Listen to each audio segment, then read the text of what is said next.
Hey, what's going on, guys? How's everyone doing, man? Hopefully, everyone's doing well.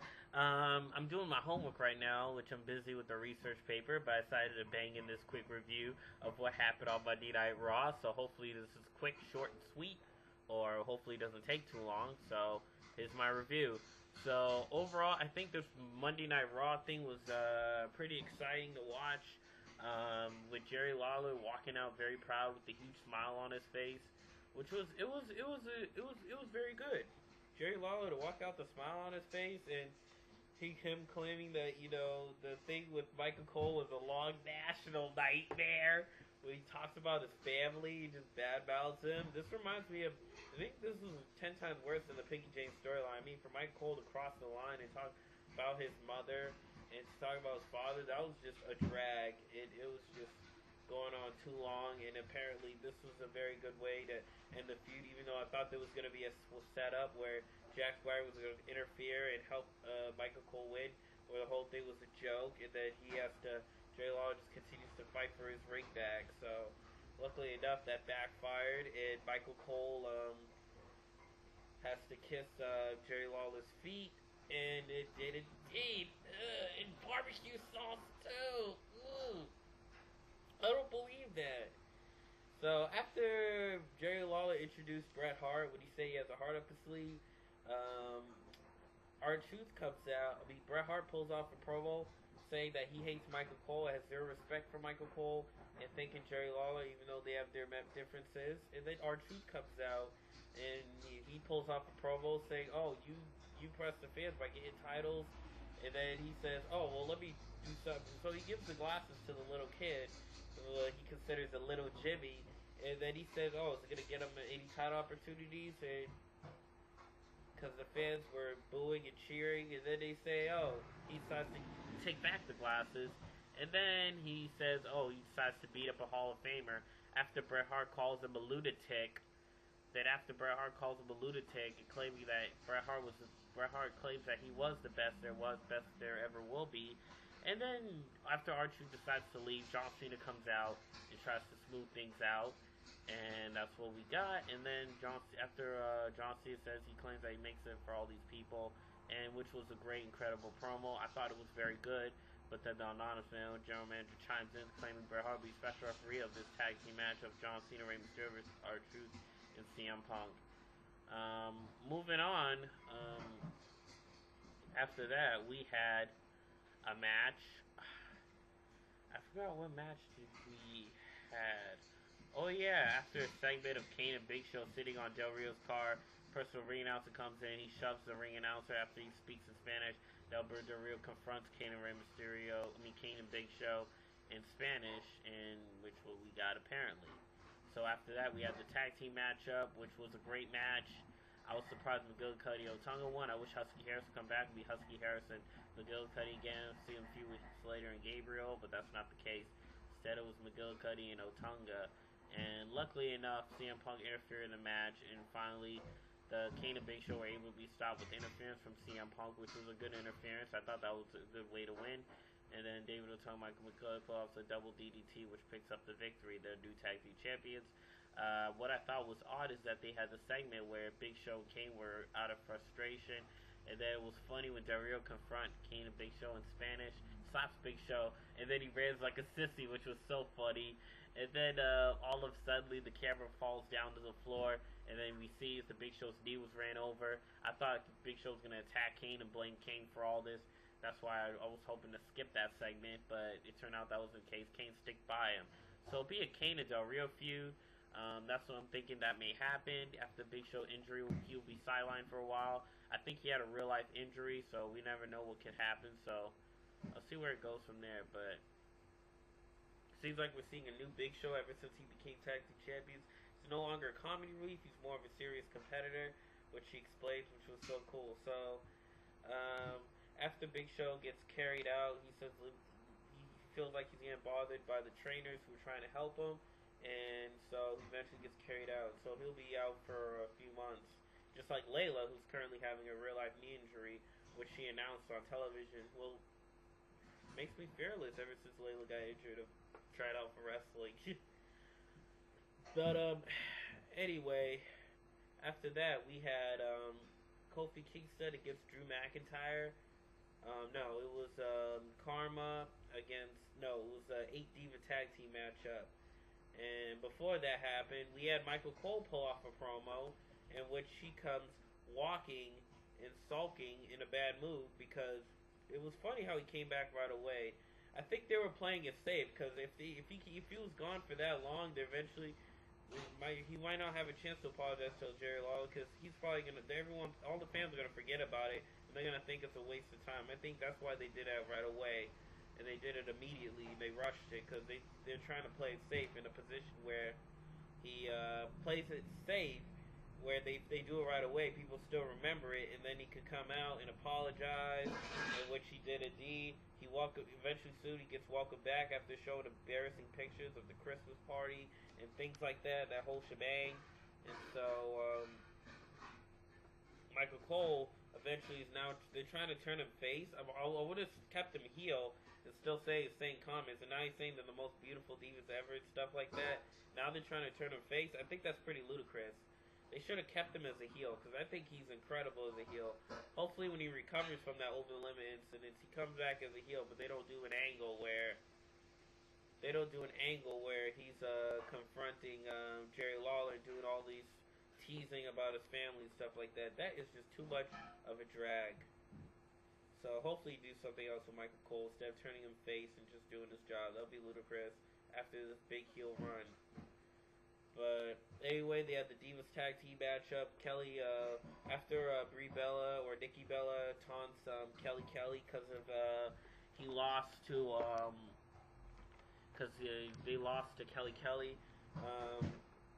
Quite frankly, Kelly gets one up on Nikki Bella, and she was beating him up mostly through the match before Karma comes out.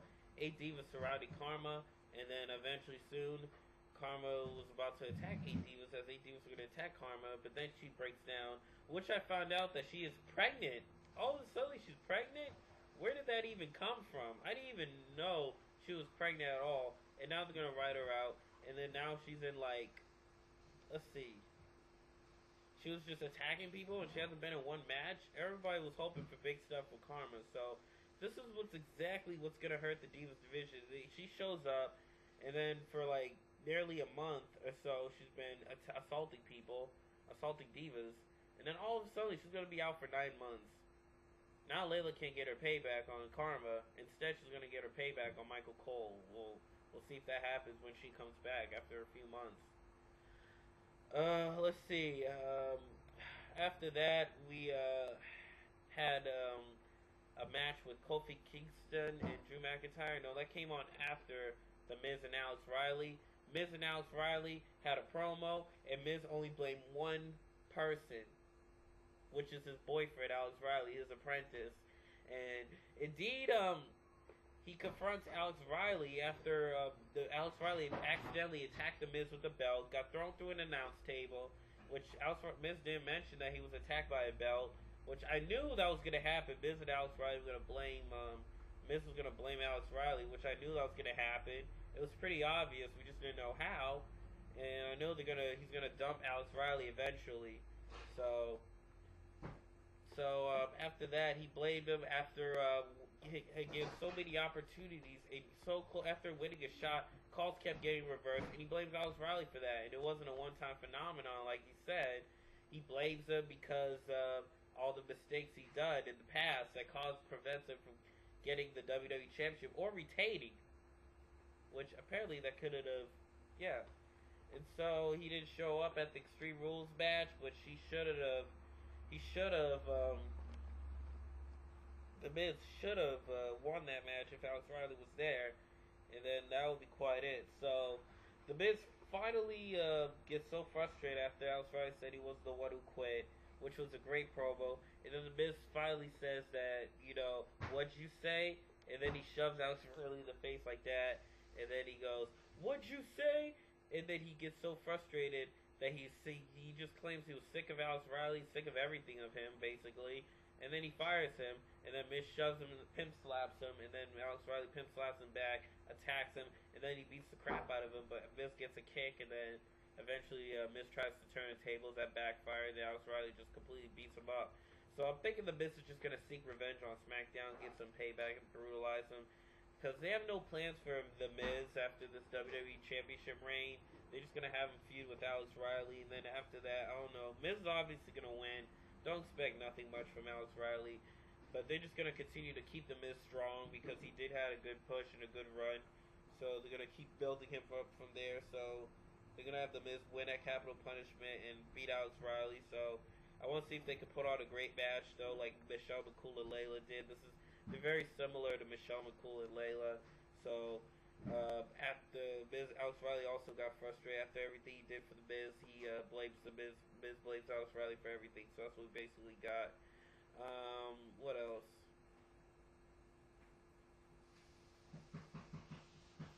Oh yeah, we had Kofi Kingston versus Drew McIntyre, aka Drew Barrymore, and Kofi Kingston pulls off a good win. Even though Drew McIntyre looks strong in the match, he's not a jobber. He looked pretty strong in the match, but they need to push Drew McIntyre the main event seat eventually soon, because he's been doing this since 15 years old, and he's been getting this huge push as the chosen one with the notes on SmackDown. I think they should have kept him on SmackDown because he's getting this huge push on SmackDown as a big carder. He should have been a main eventer feuding with Randy Orton, eventually winning World Heavyweight Championship. So hopefully Drew McIntyre gets that push on Raw. If that's the case, he may feud with John Cena in the future after this Alberto John Cena feud wears out, or if he could get involved in a triple threat or fatal four way, or he could turn face and feud with R-Truth. You never know. Moving on, we had, I think, a video package of Randy Savage. Rest in peace, Randy Savage. You'll forever be missed. I used to play him in the video game of WCW versus NWO World Tour, and also the WrestleMania game on Sega Genesis. That's what I remembered of him, and I used to play the video games with him. So that's about it. Also, Randy Savage was a bomb wrestler too in real life. So it was the first time seeing him. Edge inspired him.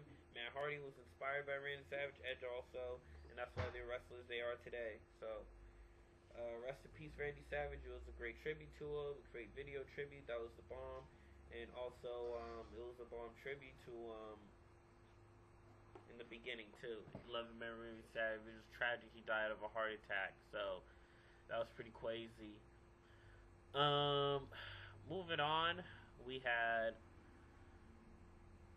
let's see, we had the main event, CM Punk and R-Truth versus John Cena and Rey Mysterio. It was the first time CM Punk and R-Truth teamed up after R-Truth turned heel, and you could tell that R-Truth had a good upper hand in the match. He looked pretty well, and CM feud with he had a match with John Cena, R-Truth's former best friend John Cena.